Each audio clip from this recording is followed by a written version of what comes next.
আসসালামু আলাইকুম ওরহমতুল্লাহি ওবারাকাতু। সম্মানিত সুধী, আমি আপনাদের সামনে আবার একটি নতুন ভিডিও নিয়ে উপস্থিত হয়েছি। উক্ত ভিডিওতে আপনাদেরকে অভিনন্দন জানাচ্ছি। তো আমরা আজকে যে ভিডিওটি আলোচনা করব সেটা হলো হজে যাওয়ার সময় আমরা কী বলে নিয়ত করব। এর আগে ছোট্ট একটি রিকোয়েস্ট জানাচ্ছি, যারা এই চ্যানেল নতুন তারা দয়া করে সাবস্ক্রাইব করে সাথে থাকুন।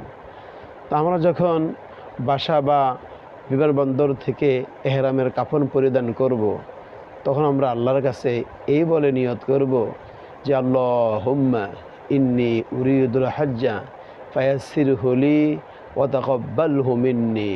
হে আল্লাহ, আমি আপনার সন্তুষ্টির জন্য হজের নিয়ত করেছি, এবং আমার জন্য তা সহজ করুন এবং তা কবুল করুন।